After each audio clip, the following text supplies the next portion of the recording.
1 year ago, we claimed that 2019 would be the biggest year in the history of Rocket League and its eSport. And to be fair, it pretty much was.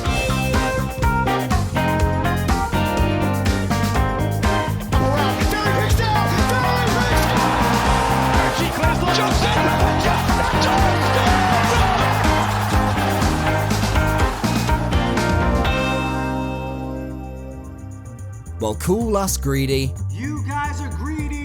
But we want more. Our esport did well, but other esports still have tons of sweet stuff that little old Rocket League is sorely missing. With that in mind, here are 10 things that Rocket League esports should straight up steal. Once the whole global pandemic thing is over, and the world is back to normal, of course.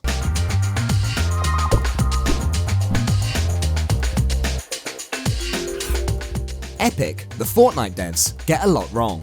Like that hideous tomato, or not permabanning Tfue for being annoying. Yo, what the? Oh my god, bro! But here is something that they get very, very right. Not the tomato. It's this. If you want to support Klein, you can use the code KLEINFINE-YT in the item shop. Fortnite's creator codes give a 5% cut of every in-game purchase to a content creator of the buyer's choice. Everyone wins here. People are thrilled to support their favourite matey, hopefully not Tfue, gets even more rich, and Epic get more sales due to the aforementioned favourite matey supportage. If that's not worth a floss and dab montage, I don't know what is. Off, you Mephistophelian tomato! By the way, worth mentioning, Psyonix are actually owned by Epic now, so if this one's happened by the time you watch this, then don't forget to use code SubPar, or we'll hunt you down and make you watch a Tfue stream. What the hell? Wait, where's our ball? The RLCS is consistent. They banter about Rocket League, they ask a winning player how they feel. How are you so cute? And the music says, do, do, do, do, do, do, do, do. It's all well and good, but we want more of this.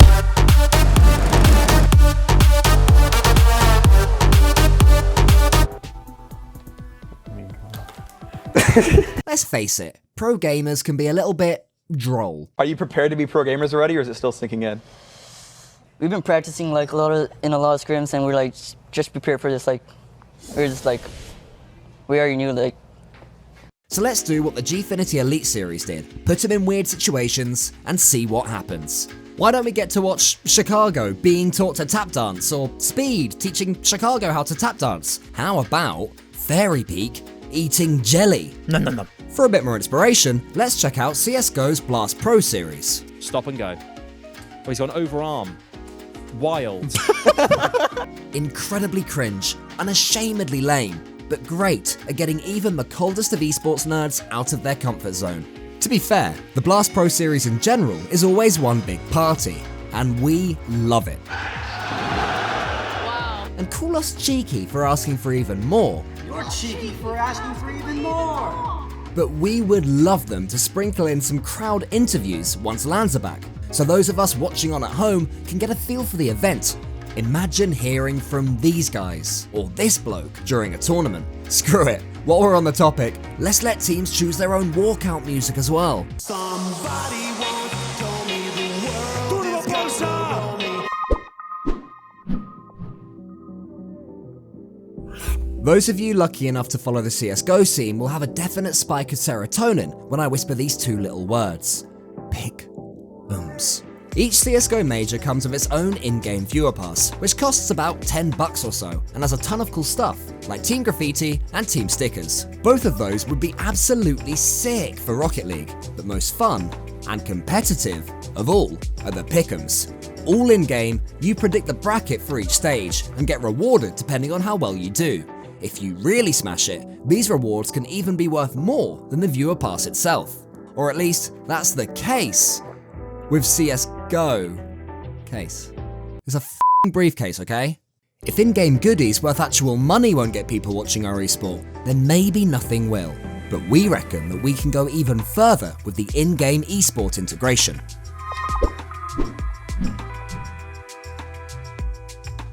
Ho ho ho, Psyonix, you wily fiends, you sure know how to play the game, don't you?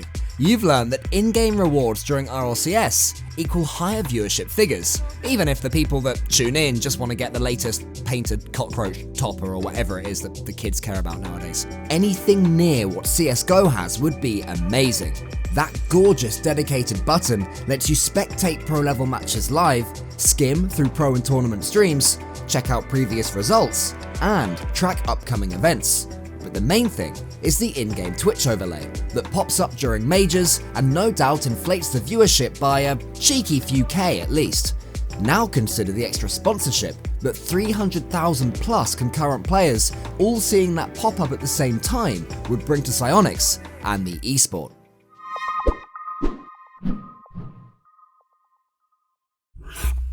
Psst, guys, come here. I've got some breaking news for you.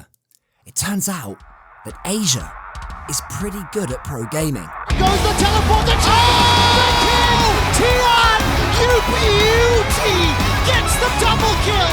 Csgo on access. The LPL has never won before, but that will change today.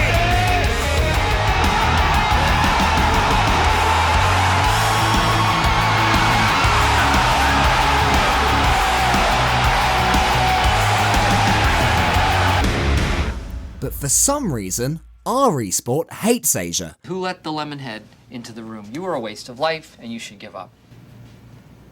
The region has no official tournaments, and they can't enter the RLCS. Genuinely, the closest they've ever come to being supported is through Johnny Boy's very unofficial show matches. So why do we ignore such a massive, passionate market?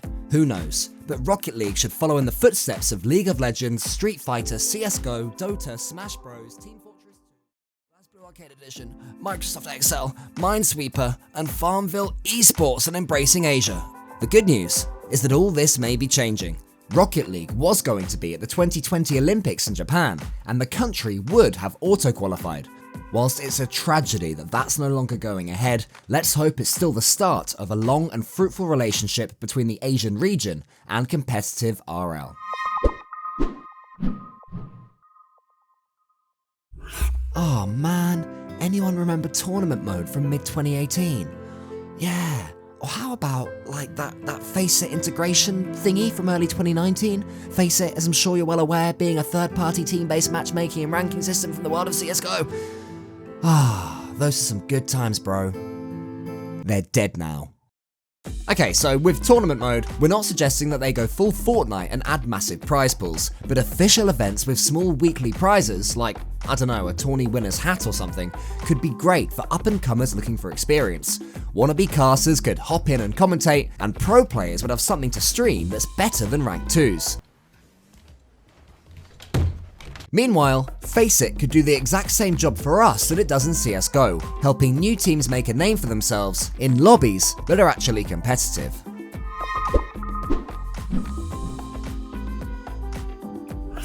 Imagine if Rocket League had regular LANs, open and closed, across the globe, which gave points as well as prize money, like 2019's beloved DreamHack Pro Circuit, but with long-term implications.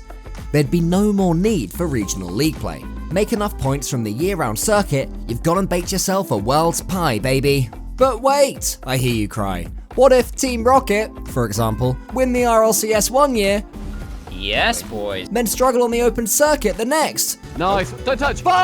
Will they not be able to defend their title? Well, how's this? We could also adapt CSGO's major system, where the top 8 or 16 teams from one RLCS would auto-qualify for the next. That way, everyone's happy. Delicious world's pie for all.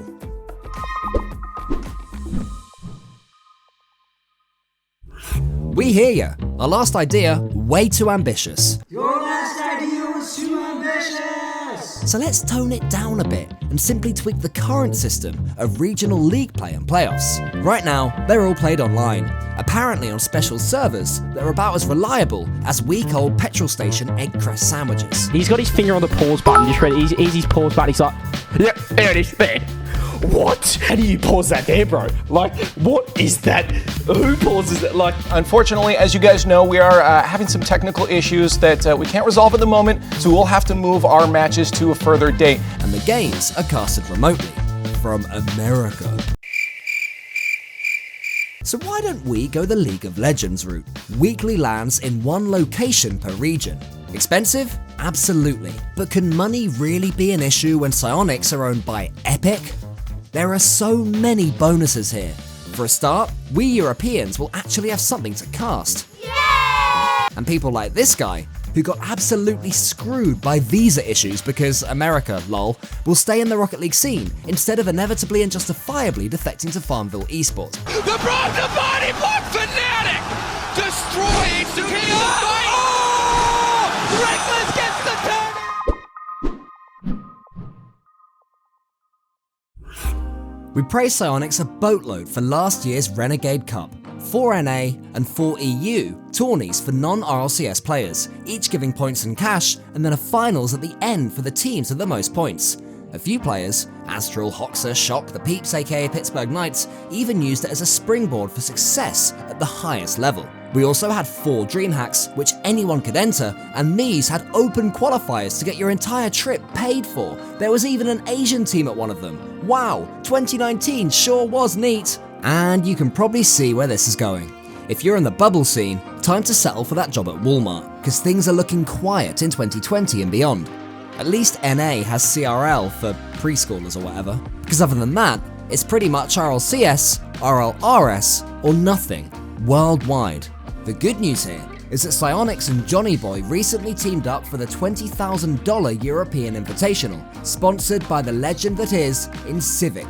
10 RLCS teams were joined by 5 RLRS qualifiers and a Middle Eastern wildcard. It's been awesome, so great job Psyonix for supporting it, and let's hope for many more events like it in the future.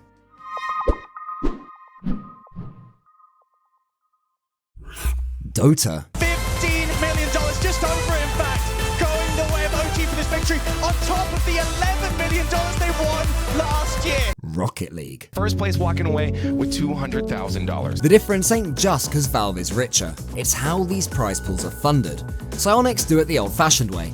Pick a number and invest it, usually around the $1 million mark, which is impressive, sure, but it's been the same for the last 3 seasons now and shows no signs of budging. They said that key sales went towards esports, but we were never told a percentage or anything specific. Meanwhile, the Dota team do things differently. They release Battle Pass DLC in the run-up to the International each year, and 25% of each sale goes directly into the prize pool. It's a system that works. The community get to rally behind their game and really push the final prize pool as high as it can go, while outsiders looking in see that the Dota scene is flourishing and maybe check it out themselves to see what all the fuss is about. And most importantly of all, just think how much richer Turbo Pulsar could get if we could buy a Rocket League Battle Pass and do the same thing. And that's all we've got. Let us know in the comments if there's anything we've missed. Otherwise, you know, like and sub and support our Patreon and stuff. You know what to do. SubPar out.